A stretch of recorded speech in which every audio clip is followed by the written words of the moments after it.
Muito bom dia para todos. Possamos estar com Deus, uma vez que Deus está sempre conosco. A nossa gratidão pelo convite, aos benfeitores espirituais e a todos os trabalhadores que laboram nesta casa, nesse edifício de atendimento fraterno, à luz do Consolador prometido, para tranquilizar os nossos corações nesse dia de hoje. Pedimos o amparo e a proteção de Jesus, porque quando nós iniciamos uma tarefa e temos Jesus no coração, por mais complexa e difícil e maior seja o desafio, nós vamos encontrar barreiras que às vezes nos parecem intransponíveis. Achamos demasiado complexas e dificuldades para solucionar problemas que a própria vida vai nos apresentando à medida em que vamos ampliando a nossa consciência, o nosso conhecimento e, sem dúvida, a nossa vontade em transformar. O Espiritismo não tem como objetivo convencer as pessoas a serem espíritas ou cristãs. É um código de ética divino que permanece íncito em cada um de nós, então ele convida-nos a um despertar. Não viver fora da realidade do mundo, porque podemos ser um homem de bem vivendo no mundo, usufruindo com educação, com elegância, as lições preciosas da nossa Mãe Gaia, a nossa Mãe Terra, que nos tem ensinado na sua estrutura geológica, na sua estrutura arqueológica, na sua estrutura gravitacional e na constante transformação, como dizia Lavoisier, na natureza nada se perde, tudo se cria e tudo se transforma. Porque os elementos que são materiais, eles têm tempo, eles têm alguma durabilidade justamente para ensinar que esse mundo é um processo de transformação, tanto a nível da componente material, mas também a componente mais imaterial, mais etérea, que é a nossa essência, o nosso espírito. Nós não podemos despertar a consciência se nós não estivermos, segundo o Didier Krishnamurti, um pensador, um filósofo indiano. Ele achava que o sentido da liberdade não passava só pelo conhecimento intelectual, que isso era muito pobre, porque tem gente que é tão inteligente, mas não nutre sentimentos, não tem compaixão, não é capaz de dispor do seu tempo, não é capaz de dispensar a atenção a quem tem necessidade de uma palavra, porque o intelecto dele absorve de tal forma que entra num processo quase que narcísico da personalidade e a pessoa dispensa aquilo que seria as pessoas que não atendem à sua base de conhecimentos. Então não é despertar só para conhecer também aquilo que nós entendemos ser as áreas científicas, porque a ciência, como sempre, ela nunca tem certeza de nada, ela só levanta as hipóteses e nas hipóteses levantadas ou confirma ou infirma. Então eu posso dizer que quem frequenta uma casa espírita, provavelmente se tiver algum dano físico, seja ele endógeno a nível biológico, seja um problema a nível ambiental, ou seja, eu vivo num ambiente adverso, sou contaminado, o meu lar não tem paz, eu sou uma pessoa perseguida no trabalho, eu tenho dificuldade nas relações, então eu isolo-me. Então a gente vai criando barreiras e muros. Esse dia eu vi um artigo que eu achei interessante, que quando você ultrapassa os limites da nossa esfera ou da nossa atmosfera, a única coisa que você vê de longe na Terra que é visível é o muro da China, a muralha da China. Então, ou seja, a gente vê os muros com muita facilidade. Nós temos por hábito colocar muros quando alguém não professa a nossa fé. Nós temos por hábito colocar muros quando a nossa esposa ou os nossos filhos não obedecem às nossas ordens, então nós começamos a separar. Colocamos muro entre parentes, né? E há uma coisa que eu acho interessante, eu gosto muito dos meus parentes, a maioria são brasileiros, mas tem mais parente agora em Portugal, porque eu já vou para quase 25 anos de estrada lusitana. Então, o parente para mim é bom, é no porta-retrato. Você olha, você vê eles lá quietinho, não dá palpite, não fala e fica muito bem ali guardado, para nós lembrarmos dos tempos em que convivemos juntos. Então, o despertar da consciência consiste, segundo o Krishnamurti, em ter consciência, estar consciente daquilo que nós sabemos e reconhecer aquilo que nós não sabemos. Porque o Emmanuel também assevera no livro Fonte Viva que a grandeza do homem está em reconhecer aquilo que sabe, mas também aquilo que não se sabe. Então o Espiritismo ele vai buscar a parte filosófica, a parte científica, e não vai fugir à nossa estrutura e formação.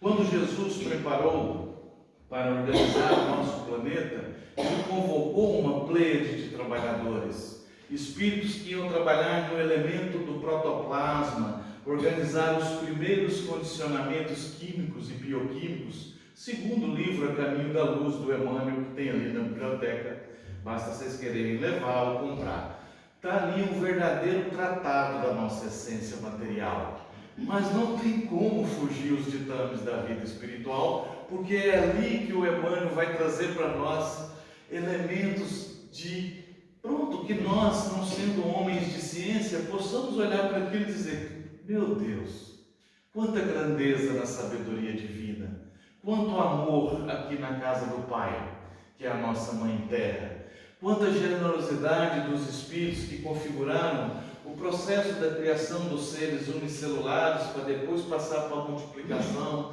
para depois nós entrarmos no campo da matéria orgânica, para depois nós entrarmos no campo da floresta, da formação dos primeiros seres vivos, depois o processo de fotossíntese, a duplicação da mitose, ou seja, o campo celular ele abrindo, como se fosse uma forma de mostrar que é preciso conviver, é preciso colaborar. Depois o sistema dos animais, os primeiros criados, e a seguir nós, essa raça hominal, ou racinha difícil, ou raça que dá trabalho, mas é uma raça que foi criada não por processo de capricho da justiça, da misericórdia divina. Foi porque o amor de quem cria, basta olhar para nós enquanto pais. Nós não criamos ninguém para sofrer. Nós não temos um filho para dar para ele o que é pior. Não é nenhum dos nossos filhos, conforme assevera o Evangelho, que vai nos pedir pão e nós vamos dar uma pedra. Mesmo que seja aquele filho ingrato, nenhuma mãe dispensa. Nenhuma mãe deixa de ver o filho quando está na prisão. E uma das coisas que o Chico mais fazia era para tranquilizar a sua consciência. Olha o estar cônscio. Ele não estava satisfeito só com o trabalho da psicografia, aquela disciplina rígida, disciplina mental, disciplina emocional. Então, os 3 dedos do Chico não era só disciplina, disciplina e disciplina. Pelo contrário, para ter equilíbrio espiritual, você tem que ter disciplina emocional, disciplina mental e disciplina espiritual, justamente pelo compromisso que a gente cria com o intercâmbio mediúnico. Eu preciso ser um instrumento. Então, se você predispõe para, a sua consciência ela abre um pouco o campo de aproveitar, trabalhar e servir. Então, nós não podemos estudar níveis de consciência ou despertar da consciência sem perceber os reinos que nós vivemos. Então, qual é o primeiro reino? É o reino mineral, né? Eu vou usar os dedos porque eu sempre trabalho com isso, mas não por por meu capricho, porque eu tenho um professor que faz muito isso e hoje vou replicar um pouco os conhecimentos dele, que é um Tíbaro. Então, o reino mineral, ele foi preparado para que desse estrutura e condição para que outro reino criasse, o reino vegetal. Então, o reino vegetal sobrepõe o mineral. O mineral ele veio e estabeleceu as bases orgânicas e inorgânicas para que as plantas viessem. Do reino vegetal veio o reino animal, as primeiras formações. Dentro dessa área do reino animal, o que acontece? Ele sobrepôs ao reino vegetal, que por consequência sobrepôs o reino mineral. Então nós aprendemos que o reino animal, os animais comiam plantas, eram vegetarianos. Vocês sabiam? Os primeiros animais totalmente vegetarianos. Só lutavam e matavam quando tinham que disputar um espaço ou brigar por uma fêmea, porque hoje os homens não brigam pelas mulheres, né? Mas brigam pelas fêmeas, o que devia ser o contrário. No entanto, voltando a esse raciocínio, o reino vegetal sobrepõe o mineral. O Ariano Suassuna, que é um um grande escritor brasileiro que escreveu O Alto da Compadecida, que todo mundo assistiu, falava do Chicó, e contava, não sei, só sei que é assim, né? Então quando ele tinha um grande problema, ele não sabia resolver, então Chicó, como é que é? Não sei, só sei que é assim, vamos embora. E ele saía desesperado. Nós somos um pouco assim na nossa consciência. Quando nós estamos em tribulação, você perde as noções da consciência espiritual, da consciência orgânica, da consciência celular, da consciência bioenergética, da consciência de que nós estamos aqui num período de passagem, porque consoante a aflição você vai gritar onde dói. Então cada um tem de per si aqui o seu cadinho provacional, né? Voltando a esse raciocínio, o Oriane Suassuna dizia uma coisa muito interessante. Eu não percebo, eu já tenho 85 anos, vou para 86. Na idade da pedra, um cavalo durava cerca de 18 a 20 anos. E o homem, né, o ser humano, daquele tempo, né, do pré-cambriano, do cambriano e do pós-cambriano, do neandertal, depois para o homem sábio, durava cerca de 20, 30 anos também. Só que o animal só come capim e até hoje come capim só dura 20 anos. E eu sou homem, como carne, como peixe e já vou para 85, não é? Então o que ele quis estabelecer? Justamente essa consciência dos reinos. Então depois do animal nós passamos para a consciência hominal. Nesse estado sobrepõe o animal. Quer mesmo não só pela consciência, mas pela necessidade que nós temos de ter alimentação animal. Então é muito difícil nós entrarmos nesse campo, mas se obedecer aos reinos, nós vamos entender por que ainda comemos animais. Já há muita gente que não come, que mantém um padrão equilibrado e tudo, excelente, já atingiu um nível de consciência que não precisa do elemento animal para poder satisfazer. Busca proteína nos outros alimentos. Excelente, cada um de nós estamos caminhando para isso. Mas a Terra, na sua estrutura, foi criada dentro desses padrões, dentro dessas leis, então não tem como. O Emmanuel fala num dos livros, que eu já não lembro o título, que, se eu não me engano, talvez seja no Consolador. Uma das questões, ele diz, nós não vamos aprofundar aqui, porque a humanidade ainda não está preparada. Né? Quando perguntou sobre os matadouros, como é que isso funcionava, onde se sacrificava os animais para a gente ter carne à vontade na mesa. Ele disse que era um tema ainda muito complexo que a humanidade não estava preparada. Por quê? Porque existe um campo de energia que mobiliza esses processos da sinergia de quando há um corte de vida. Então, se eu sacrifico um animal, se eu sacrifico um bicho, eu também sacrifico uma cenoura que eu tiro da terra para comer. Então, quando eu tiro a cenoura, se eu tivesse elegância moral e mental e consciência, eu dizia, dá licença, Mãe Terra, para tirar essa cenoura. Pegava a cenoura, carinhava ela e diz, amiguinha, você vai sair do estado vegetal e vai entrar no hominal. Seja bem-vinda. Era o que nós devíamos fazer, mas a gente faz o quê? O piloto automático. Nós temos necessidade de comer legumes e carne e tudo, e a gente acaba por atender o estado mais animal do que hominal. Então, predomina mesmo no homem a nossa herança animal. Até o ponto de que nós vamos chegar um dia que não vamos mais precisar comer carne, não vamos mais precisar sacrificar o animal. Então o Emmanuel chega à conclusão que não estávamos preparados, porque se também nós não comêssemos os animais em termos da biodiversidade, nós não teríamos como equilibrar o sistema da estrutura do ecossistema da Terra. Então ainda há uma produção de necessidades de atender à alimentação animal. Feliz daquele que já não come, quero dar aqui os parabéns, eu ainda não consigo, adoro um peixinho, bacalhau, ainda custa muito não comer um presunto, não é? Umas sandezinhas de fiambre, pronto, é isso. Então, cada um está no seu nível de consciência, nós no Espiritismo não julgamos. Também, só não melhora no Espiritismo também quem não quer. Então, vocês têm todos os conhecimentos, cada um usa em proveito próprio. O Emmanuel então assevera que nós não estávamos preparados e que ainda feliz daquele que já conhece e que tem consciência. Mas os quatro reinos, mineral, vegetal, animal e hominal, tem um outro que prepondera, que é esse reino maior, que é o reino espiritual. Aí Jesus entra aqui na nossa conversa, porque se meu reino não é deste mundo, o que ele vem fazer nesses quatro reinos aqui? para nos ensinar que matéria e espírito são dois elementos distintos no universo e que nós precisamos de três elementos fundamentais para educar a nossa humanização. Não é espiritualização, né? Que é sentimento, razão, emoção e sentimento. E o sentimento é o maior deles. Então, quando nós nutrimos um verdadeiro sentimento, um verdadeiro amor por nós, pela própria faculdade de ser um filho da existência divina, ter no nosso ADN a matriz do Criador, então aí o amor vai preponderar. Aí o sentimento não vai ser eu vou fazer isso porque eu tenho necessidade, eu vou fazer isso porque é necessário, senão, se eu não cumprir essa missão, vou deixar alguém fora do padrão. Quer um exemplo claro?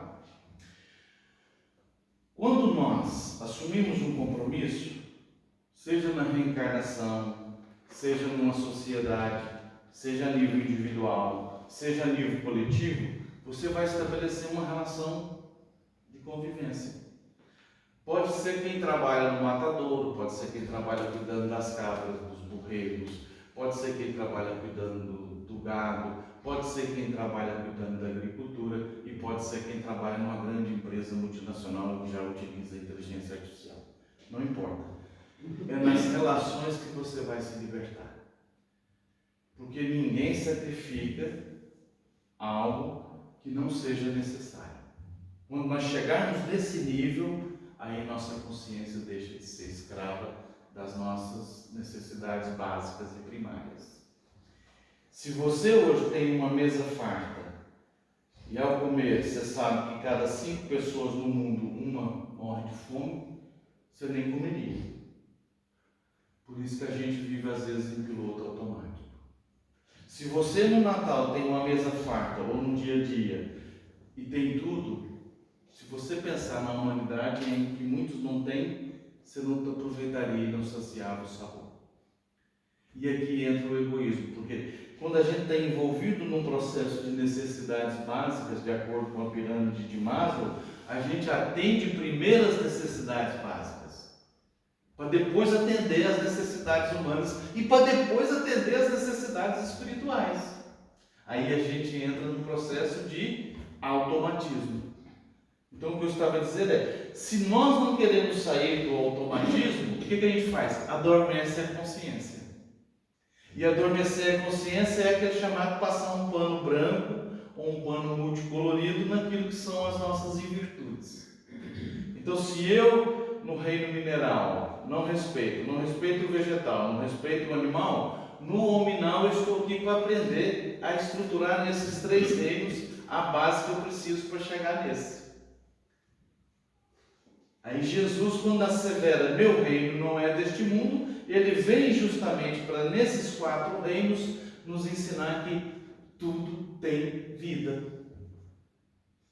O solo que você pisa, se você for grato, você tira uma energia que não está bem em você. Saem daqui, vão aqui fora, ou vai passear nos campos lá que o sol alvo, tratar de uma árvore, limpar, né? Você vai pisar na relva, você vai deixar aquilo. Então hoje eu não fui no centro, eu não pude. Vai, pisa no chão. Agradece a Mãe Terra. São Francisco de Assis, quando pisava na relva, ele não pisava de forma leviana. Ele ia pôr o pezinho e dizia: irmã relva, com licença, mas eu preciso do seu carinho, do seu afago. Então ele põe os pezinhos na relva e agradecia. É a forma. Quando ele desencarna, o corpinho dele fica envergado, ele continua, olha, desencarnou, tratando das ervas daninhas que estavam sobre a grama, sobre a relva. Então ele ia tratando, de repente ele continuou e não conseguia pegar a erva. Ele falou: uai, o que está acontecendo comigo? Aí de repente ele olha para trás e vê o corpinho dele emborcado. Já tinha deixado o corpo, trabalhando numa coisa mais simples, tratando do seu jardim. Porque o jardim de São Francisco está no livro A Caminho da Luz. Emmanuel dedica um capítulo para Francisco de Assis, porque ele veio justamente reerguer a igreja moral do Cristo, tirar nós das consciências de que precisamos estar engatilhados em 4 paredes, em templos, para amarmos na mãe natureza tudo aquilo que nós precisássemos para sermos humanos. Só que ela tinha uma vantagem, que é o que nós no Espiritismo também temos sobre outras religiões, que é o nosso trabalho é para o Cristo. Ele conta com cada consciência individual, para que da consciência coletiva nós tenhamos um caudal de pensamentos positivos para neutralizar uma guerra, para neutralizar um hecatombe a nível das catástrofes naturais. Nós não estamos libertados, não é porque a guerra não é aqui que a gente está livre. Mas se nós temos elementos e um caudal de pensamentos em que favorece aos trabalhadores do Cristo no plano espiritual, a nossa matéria mental, ela é instrumento de trabalho para os espíritos. Então nós podemos acalmar as guerras com a nossa prece. Tudo bem que a gente não vai mobilizar um ditador, nós não vamos mobilizar uma pessoa que ainda está ensandecida pelo poder. Mas a autoridade moral do Cristo também não fez isso, mesmo quando ele viveu cá. Dai a César o que é de César. O sacerdote testa-lo depois de uma caminhada longa, que ele ia de Nazaré até Samaria, e ele vai, podia ir pelo Jordão, pela sombra, mas ele vai pelo caminho mais longo. E chega cansado, e chega o sacerdote e ainda diz assim: Senhor, afinal, quem é meu próximo? Pergunta difícil de responder. Se Jesus não respondesse naquela época, hoje nós estávamos perdidos, Augusto. Aí ele conta a história do bom samaritano, que eu não vou repetir, mas é muito simples. Passa o sacerdote. Olha, quem perguntou para ele quem era meu próximo? O religioso, o sacerdote. O homem que divulgava a palavra de Deus. Não atende. Por quê? Está todo mundo me esperando lá na escola de caridade e beneficência espírita. Eu não posso socorrer ninguém aqui. Então eu chego aqui e não socorro quem está caído. Passa o levita, que é o que vai à igreja buscar o alimento espiritual. Não vou embora, está lá o sacerdote pregando, eu vou perder, não posso perder. Corre para lá e não atende o caído. E passa um homem de vida comum, que não frequentava nenhum tipo de estrutura religiosa, e acode o homem, cuida, trata, entrega na estalagem e vai para a vida dele. Então, Jesus não possuía poder no sentido de implementar pela força. Então, ele implementou pela autoridade moral. Então, a consciência individual, ela necessita da força espiritual para que, enquanto humanos, nós implementamos matéria mental, emocional e de sentimento para ganhar consciência da vida espiritual. Então, nós estamos aqui comendo animais ainda, degladiando, jogando bomba nas crianças, nos idosos, nas pessoas que têm vida simples, porque ainda estamos atrelados ao egoísmo, ao orgulho e ao poder temporal. Então, despertar a consciência no reino do Espírito é você compreender os outros reinos e não julgar. Foi o que Jesus ensinou. Ele não julgou nem a festa do casamento do amigo dele. O Pedro foi lá e disse: Jesus, mas o Senhor vai transformar a água em vinho. Pedro, você não sabe o que é teu amigo. Você não sabe. As festas naquele tempo duravam 7 dias. Né? Hoje aqui não é assim, né? Hoje você passa 7 dias de férias e passa um ano pagando. Então é um ano e 7 dias de férias. Né? Você fica sempre lembrando, para uma vitória que eu fui para o Brasil, agora tem que pagar. Mas é isso que acontece conosco. Você não sabe a alegria do teu amigo. E se já olhar à vossa volta, quem são os nossos amigos? A gente tem muito poucos. Porque a faculdade que une é a empatia cristã, moral. Você não deseja que o outro seja subserviente aos seus caprichos, porque o amigo ele não precisa estar atrelado. O amigo é aquele que você fala assim: posso contar com meu irmão, posso contar com meu amigo, porque hoje eu preciso. Mas às vezes nós não temos nenhum amigo assim. Você vai contar com quem? Os amigos espirituais. Aí a sua consciência espiritual tem sentido. Porque você está num dilema, e o dilema o que é que faz? Ele te dá duas hipóteses, você vai para a direita ou para a esquerda, não tem como ir em frente, voltar para trás, né? É uma clivagem. Aí você entende que o dilema é, esse lado e esse lado, qual é o melhor? O que causa menor dano é esse, então você vai para o que causa menor dano. Aí você tem que pedir socorro. Aí o Cristo não é uma referência pregada na cruz, nem um quadro. Jesus é a referência para que você desperta a sua consciência crística. Por isso que ele é o Cristo de Deus. Porque acima de Jesus existem imensas galáxias siderais. Por certo, não temos nenhuma dúvida que há outros Cristos. Porque Deus ia ter só Jesus? Não seria demasiado reducionista isso? Mas Jesus, na sua estrutura, lá fala no livro do Caminho da Luz, ele não precisava, porque ele tinha, antes de nascer ele já era, então é o professor direto, um exemplo irrepreensível. Na sua trajetória não houve nenhum deslize, porque ele não era mais a estrutura humana que o invocava, mas a consciência espiritual da sua missão, do seu trabalho. Então nós vamos tendo consciência das dimensões que estamos, primeiro pela família que estamos inseridos, pelo trabalho, pela relação matrimonial, pelas necessidades de encontrar no campo da espiritualidade algo que nos preencha aquilo que os homens não têm, pelo autoconhecimento, pelo autoamor e pela esfera da instrução, porque o Kardec diz assim: amai-vos e instruí-vos, eis o que o Espiritismo determina. Então ele não diz só instruir, só estudar não chega, é preciso amar. Aí se você não ama o reino mineral, não tem apreço pelo vegetal e não reconhece no mundo animal as necessidades básicas da vida, nós adormecemos o quê? A consciência espiritual e estagnamos. Não no sentido de que não evoluímos, porque a lei do progresso não permite, mas é uma estagnação mental, como se você cristalizasse num escafandro.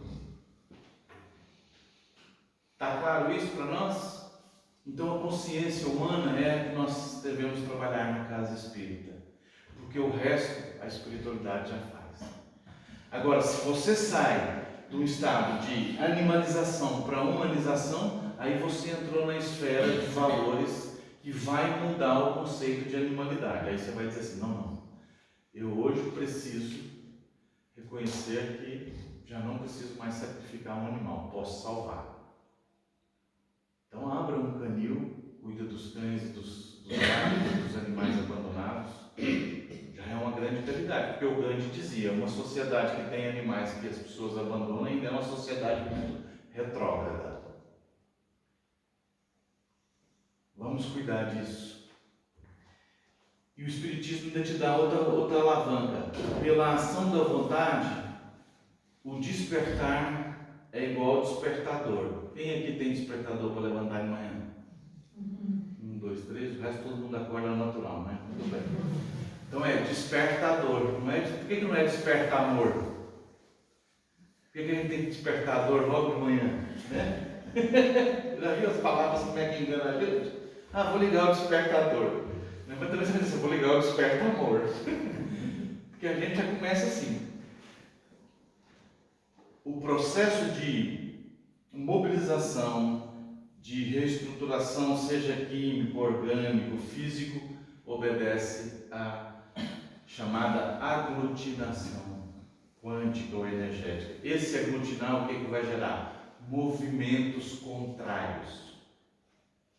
Nós chamamos de, se uma mulher não consegue engravidar porque tem um problema nas trompas, o que eles fazem? Aplicam um líquido para que abram as trompas. Então chamam um efeito contraditório. Então a gente precisa do contrário. Tudo na vida tem um contrário, uma contradição, para poder libertar para a vida e para a consciência espiritual. Então a dor ainda é o fluido que a gente precisa, vital, para despertar para o amor. E todo aquele que nasce para amar, ele sofre inúmeras injunções. Porque se você nasce para viver a vida animal, você também vai sofrer, porque se você diz assim, por que Deus permite que um cãozinho abandonado sofra tanto? O problema não é o cão abandonado, o problema é quem abandonou o cão. Esse é que é o problema. Por que você aceitou e abandonou? Você já viu o gato? O gato quando está no cio? Eu tenho 3.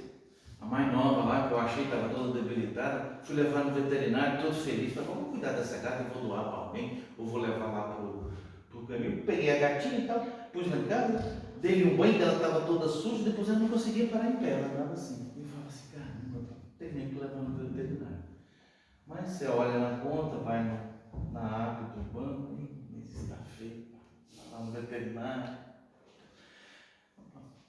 Mas vamos lá. Eu não consigo salvar esse animal. Não há paz que cura ele, então não quero buscar ajuda do médico. Fui lá, levei uma quantia de 600 euros. Eu falei, 600 euros é melhor a senhora tirar a tosse da gata, porque é muito dinheiro. Eu abro mão de tê-la e a senhora evita dela sofrer, porque ela tem problema neurológico, eu não quero que ela sofra. Então, abro mão de criá-la. São 300 euros. Eu falei, não, me dá a gata que eu levo. Já não mandei sacrificar mais a gata. Levei a gata para casa e levei a lista de medicamento, de operação e tal. Quando olha lá, eu vejo carvão vegetal. Eu pensei, carvão vegetal? Caramba, eu já tomei carvão vegetal. Fui na farmácia, quanto custa o carvão vegetal? 10 euros. Eu falei, me dá um aí que eu vou levar. Comprei o carvão vegetal, diluí num copinho de uma xícara e peguei uma seringa que eu dou para minha filha remédio de boca e fui dando gotinha para a gata. Porque o carvão vegetal, se ela estiver intoxicada, ela protege. No outro dia a gata já estava pulando e saltitando. Eu falei, graças, de 600 para 10 euros foi uma vitória. Fiquei com a gata. Voltei, comecei a tratar dela, ela ficou excelente. Tá, depois eu mostro para quem quiser ver. Fiquei tão feliz e tudo. Só que eu ainda não castrei ela. Só que o que ela faz? Quando ela está no céu, ela fica assim, caçando um lugar onde encostar. Eu falo, por isso que tem tanto gato, pá. 7 dias no sítio caçando um gato aqui em casa, só que eu tenho outras 2 gatas, né? Vou ter mesmo que castrar ela, mas o que é certo é que ela anda atrás de namorar. Eu falei, caramba, realmente tem razão de ter tanto gato no mundo. Porque é 7 dias no sítio, 7 dias ela procurando. Então a consciência da lei de reprodução, ela atua independente da nossa interferência. A consciência da lei de liberdade, ela atua independente da nossa interferência. A lei de progresso, ela atua independente da nossa interferência.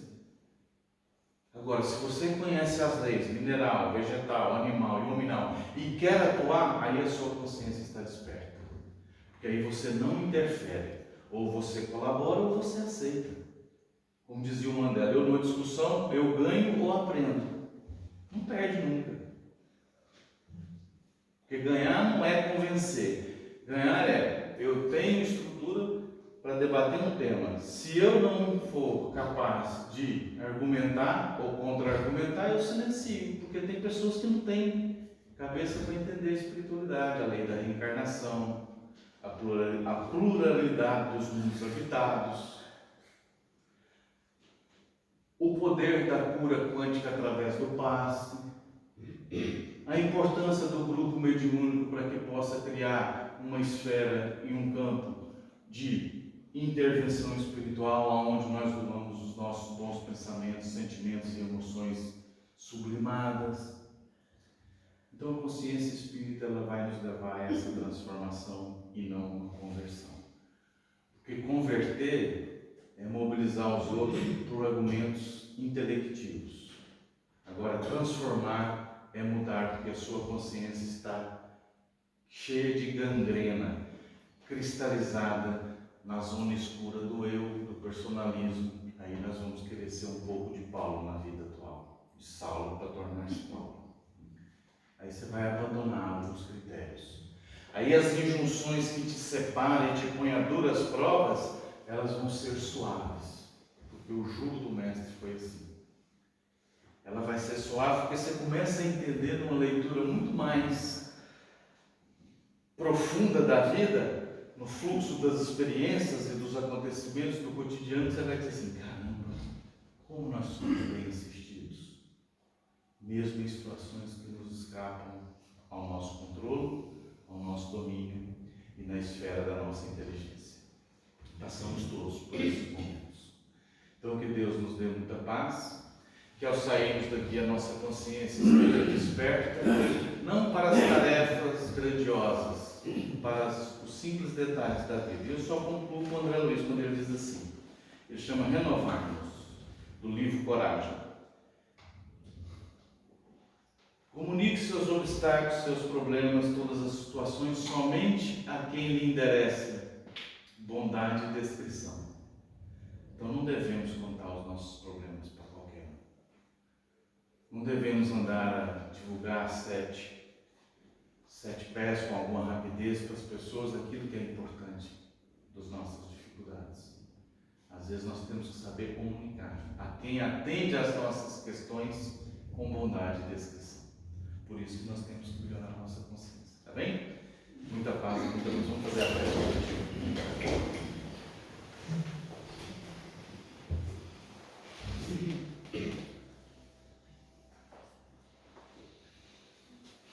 Deixamos então absorver por esse momento de paz. Paz na nossa mente, paz no nosso coração, paz no nosso espírito e paz no nosso corpo físico.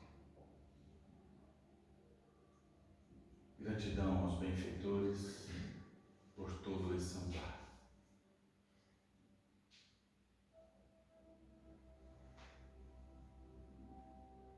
Vendo a obra, vejo Deus, sentindo Deus, sou amor. Ah, quantas coisas se escondem de mim, de vós, de todos os filhos do Criador. Sinto-me nada ante a grandeza do universo. Sinto-me verme pelas belezas que desconhecem o meu coração.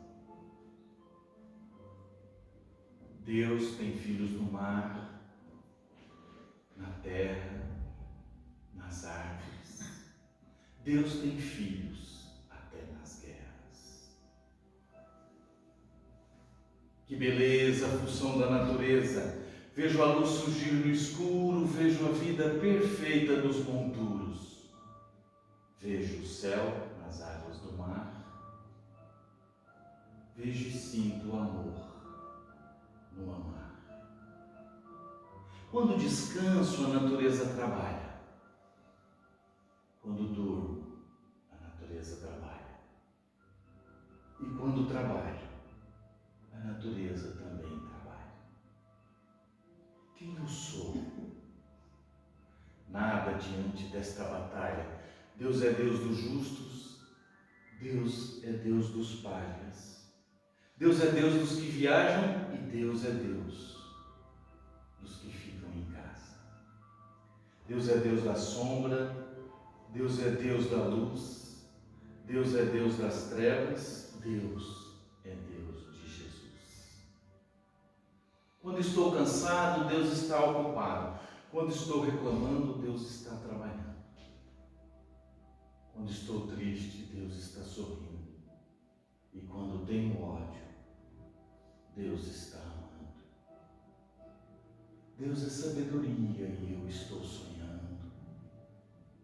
Que beleza a função da natureza, que beleza as profundezas da existência e do existir. Eu não compreendo mais, mas luto para me corrigir. Porém, em frações do tempo, logo quero ajuntar e Deus quer repartir. Quero colher, quero jurar e Deus passa por mim a semear. Eu luto de novo, mas ainda não sei lutar. Penso na disciplina e não me deixo disciplinar. Avanço e caio, e torno a avançar. E Deus me ouve, passa novamente por mim, olha em meus olhos e fala baixinho em meu ouvido. Vem, filho, vou te ensinar a amar. Deus se retira, sinto sua ausência e peço clemência, e Deus, mesmo assim, não se esquece de mim. Manda o anjo em meu encalço e num carro fulgurante de luz, de braços abertos, caí por terra. Pensei que era o Cristo de Deus, que era Jesus. E um cortejo dos céus deixa dentro do meu coração um tesouro de luz, o tesouro da dor. Esta mensagem de São Francisco de Assis, psicografada por João Gomes Maia, possa ir ao encontro de todos aqueles que têm dor, que sofrem as privações, porque esses serão os aflitos consolados nas esferas mais altas da vida. E enquanto pelejamos nesse mundo, aonde os reinos que qual falamos, permite-nos a gratidão, Senhor, infinita, pela Tua misericórdia, pela Tua justiça, e que possamos sair dessa consciência horizontal para estabelecer uma verticalização, estando cônscio das nossas atitudes, dos nossos pensamentos, das nossas emoções e dos nossos sentimentos, para que saímos daqui, homens e mulheres, renovados pela ação da vontade, em continuar trabalhando e servindo na Tua seara.